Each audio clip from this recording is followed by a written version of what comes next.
Good morning students, welcome to the English class. This is Tripti Gupta here from Shivjyoti Education Group. Now students, we are going to take up our book Snapshots today. We are going to start with chapter number 7, Birth, written by A.J. Cronin. So students, before moving to our chapter, let us look about our author A.J. Cronin. So students, our author A.J. Archibald Joseph Cronin, he was born in 1896 and he died in 1981. He was a Scottish novelist and physician. The novel The Citadel is one of the best known works by him. The Citadel draws from his personal experience of working as medical inspector of mines and later on as a doctor in Harley Street.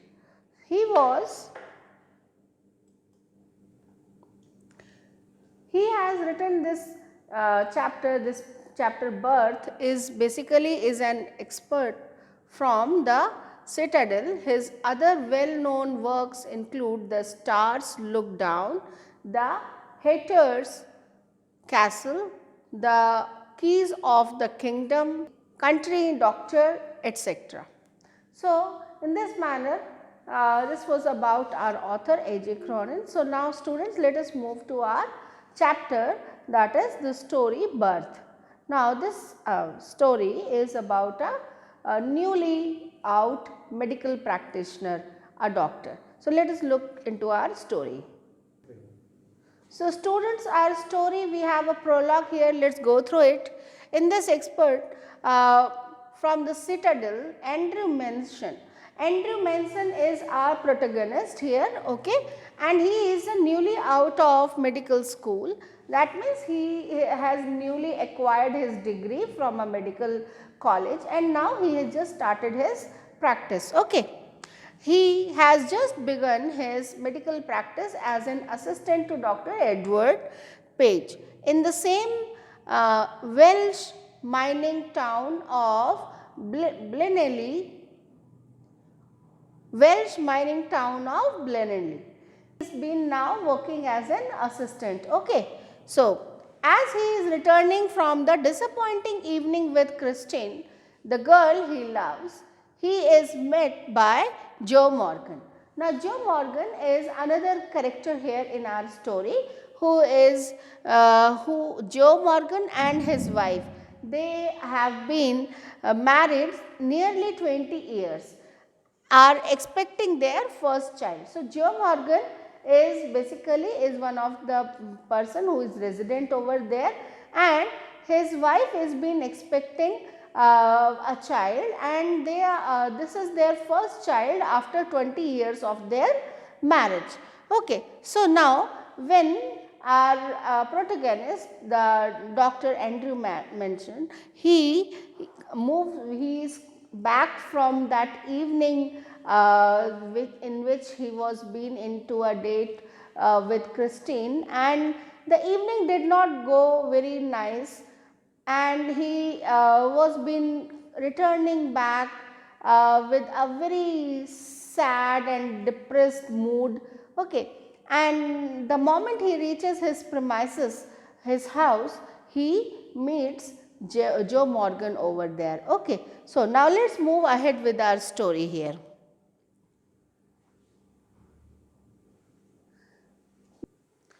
Though it was nearly midnight when Andrew reached Bringover, he found Joe Morgan waiting for him, walking up and down with short steps between the closed suggery and the entrance of the house.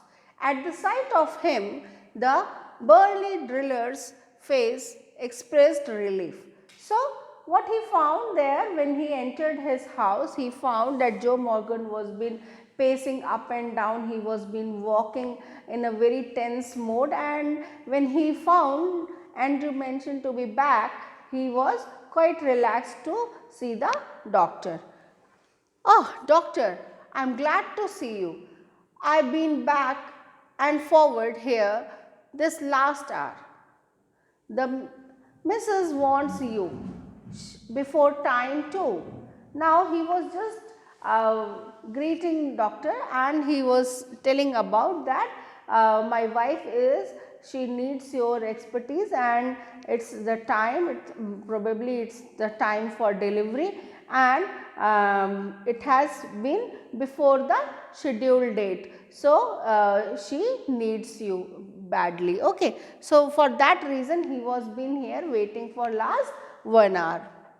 Andrew abruptly recalled from the contemplation of his own affairs, told Morgan to wait. So, Joe Morgan was been there to take Andrew along with him, and Andrew was been engulfed into all his, he was been thinking of all his evening, which has been actually been a spoiled evening. So, he just came out of that, and he asked Morgan to wait over there so that he can make all the required preparations. Okay. He went into the house for his bag, then together they set out for number 12 Blena Terrace. So, the night air was cool and deep with quiet mystery. Usually so perceptive, and Andrew now felt dull and listless. He had no premonition, he had no premonitions that this night call would prove unusual, still less that it would influence his whole future in Blenheim. Now, he started with Joe Morgan to his house, that is the house is number 12, okay, Blainer Terrace.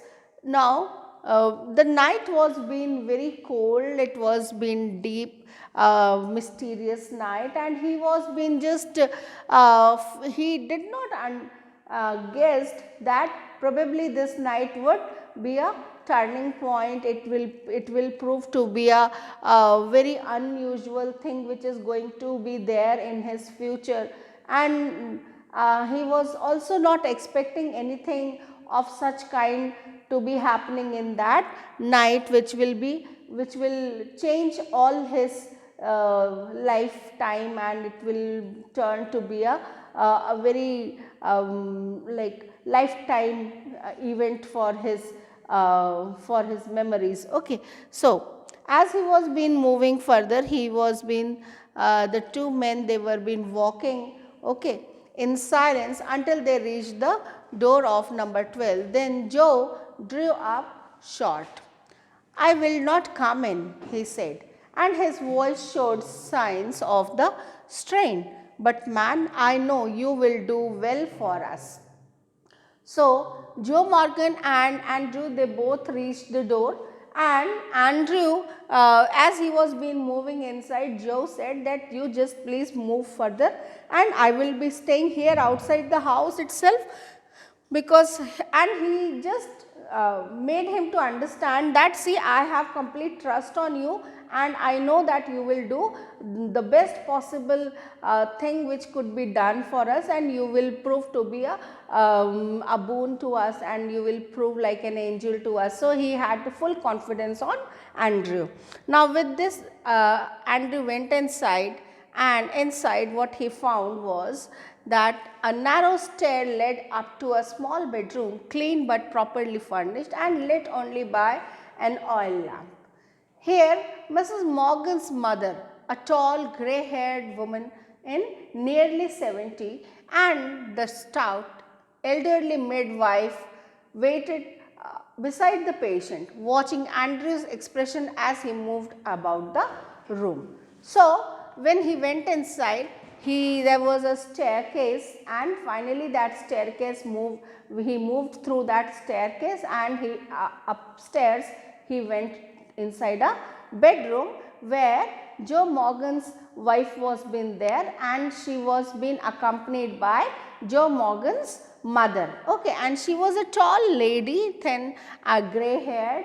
Okay, and along with her there was a midwife also, who was a bit healthy and fluffy, plumpy lady. Okay, so she was also been there, and they both were been waiting for Andrew over there. No, as he went inside, he was been completely in his conscious. He found himself to be in a prompt manner to just to address the patient, just to look into how the patient is. Okay, so now see here, there was a conversation, a small one. Let me make you a cup of tea, Dr. Bash, said the former quickly after a few moments. So, as he was moving inside the room and he was looking towards Mrs. Morgan, Joe Morgan's mother, she came out with with an offer that you please be stay here, and I will. She offered a cup of tea to Andrew, and the intention behind offering the cup of tea was because she also felt that there is still some time left for the exact delivery process. So, probably it may happen that the doctor may go back for that waiting time. So, he may not stay there. So, that is why his mother, she offered a cup of tea so that he should not go away. That was her intention. Okay. Andrew smiled faintly. He saw that the old woman, wise in experience, realized there must be a period of waiting, that she was afraid he would leave the case, saying he would return later. So, that is why that was basically the intention. So, she was a wise and intelligent lady. She just made him to stay for a cup of tea. Okay. Don't fret, mother, I will not run away. So, Andrew, he just consoled her that please do not worry about, I will be here for the complete process, I am not going anywhere. Okay. Down in the kitchen, he drank the tea which she gave him. Overwrought as he was, he knew he could not snatch even an hour's sleep if he went home. He knew too that the case here would demand all his attention. A queer lethargy of spirit came upon him. He decided to remain until everything was over. So, he was been estimating that probably this waiting time is not that much enough that he should go back and have a sleep of an hour or so, and he will hardly find any time at his home. So, it will be a wasteful effort to go there and come back. So, he finally and he also knew that this case demands his attention. He needs to take care of the patient also. In between he has to go and monitor the things. So, in that manner he decided that he will remain over there until everything is not been done. Okay. So, an hour later he went upstairs again, noted the progress made and came down once more. Sat by the kitchen fire, it was still except for the rustle of a cinder in the grate and the slow tick-tock of the wall clock. No, there was another sound, the beat of Morgan's footstep as he paced in the street outside. So, the old woman opposite him sat in her black dress, quite motionless, her eyes strangely alive and wise, probing, never leaving his face. Now, what he again after 1 hour he went upstairs and just monitored the exact condition of Mrs. Morgan, and what he found that still there is some more time left for the exact process to start with. So, he just came down and he was been sitting over there along just against the kitchen fire, as it was quite cold. So, there he was been engulfed into all those sounds which were been coming, and he also was being able to identify that Joe Morgan was stepping, he was been walking outside. Okay. So, and Joe Morgan's mother, she was accompanying Andrew at that along with him, and he was finding that she was been continuously looking at him. Okay, now his thoughts were heavy, muddled. The episode he had witnessed as at Cardiff station still obsessed him morbidly. He thought of Bramwell, foolishly devoted to a woman who deceived him sordidly, of Edward Page, bound to the Swedish Baldwin of Denny, living unhappily apart from his wife. His reason told him that all these marriages were dismal failures. All these marriages were dismal failures. It was a conclusion which, in his present state, made him wince. He wished to consider marriage as an idyllic state. Yes, he could not otherwise consider it with the image of Christine before him. Her eyes, shining towards him, admitted no other conclusion. It was the conflict between his level, doubting mind and his overflowing heart which left him resentful and confused. So, he was been sitting over there, he was been thinking about his various friends who had not been having a very, who was one of his friend Bramwell. He was being deceived, he was being betrayed by his wife, and another he found that their marriage was not been a happy marriage. So, he was with the conclusion that probably these arranged marriages, they do not result in a very happy marriage. So, he was also been very doubtful about his association, his relationship with Christine. So, that was where he was been very resentful, he was sad about that, and he was confused also, that he was unable to decide what to do further and how to move ahead in his relationship. Now, thinking about all these aspects, he was been totally involved in his thought process about his relationship. He let his chin sink upon his chest, stretched out his legs, stared broodingly into the fire. He remained like this so long, and his thoughts were so filled with Christine that he started when the old woman opposite suddenly addressed him.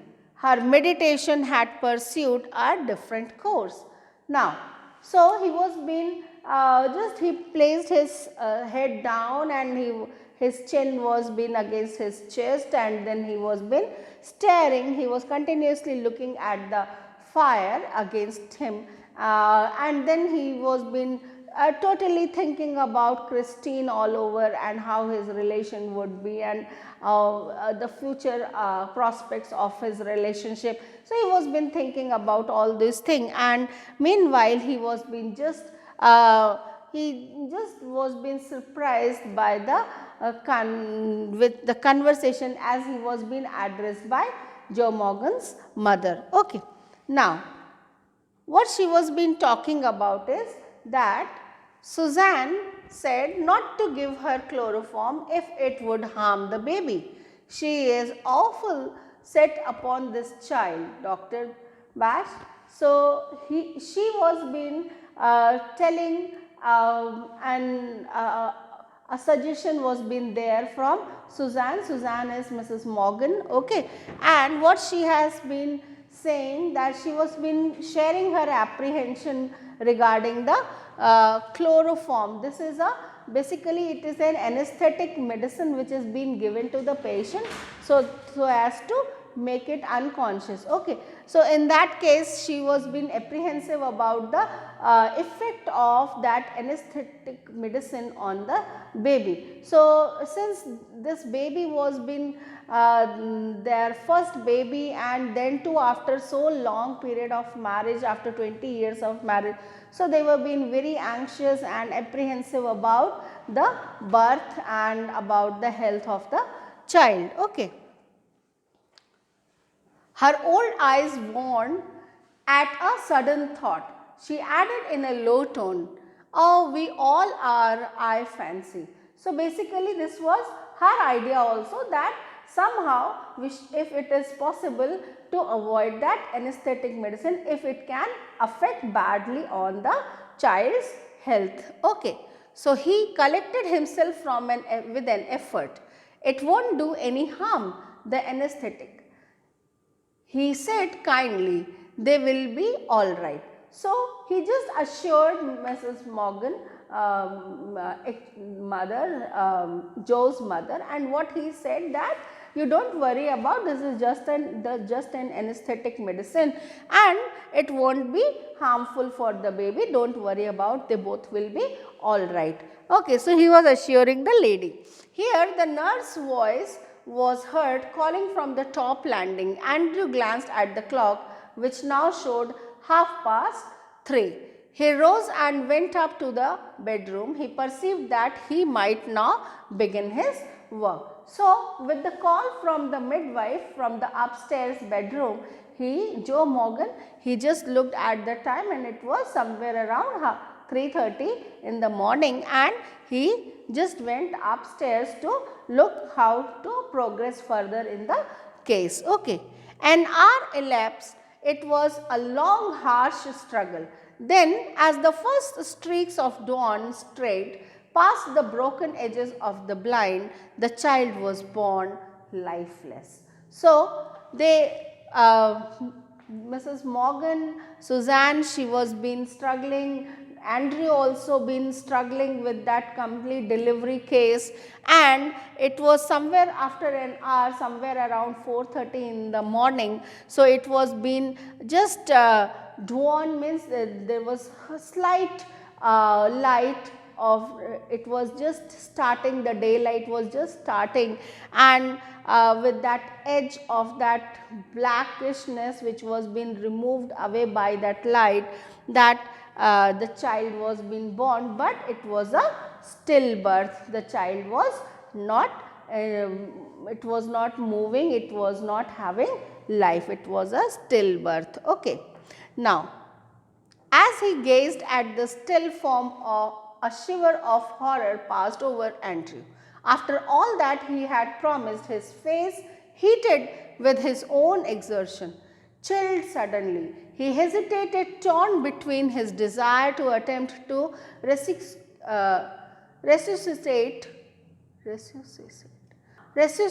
the child. He hesitated, torn between his desire to attempt to resuscitate the child or his obligation towards the mother, who was herself in a desperate state. So, now what happened here is, as he found that child was been lifeless and he just shivered himself, that being into the knowledge that child is not been moving, it is not breathing. So, that state of child made him to just recall his promise which he made to Joe Morgan, and he was been horrified with the thought that this child is a stillborn child. So, he was been there, he just focused his attention on child, and immediately another thought came in his mind that even Mrs. Morgan was also struggling with her life and she was in desperate need to be attended. Now, he this was a time when he was facing a dilemma, whom to attend first, whether he should attend the child first or whether he should attend Mrs. Morgan first. So, finally, the dilemma was so urgent, he did not solve it consciously. So, he was not having enough time to think over what exactly has to be done. So, without very conscious thought being given to this particular confusion, blindly, instinctively, he gave the child to the nurse and turned his attention to Suzanne Morgan, who now lay collapsed, almost pulseless and yet out of ether upon her side. So, he just decided, he just gave that still child to the nurse and he paid attention towards Mrs. Suzanne Morgan, who was been almost collapsed, her pulse were not been beating and she was almost been losing her life. Okay. He haste was desperate, a frantic race against her ebbing strength. It took him only an instant to smash a glass ampule and inject the medicine. Then he flung down the hypothermic syringe and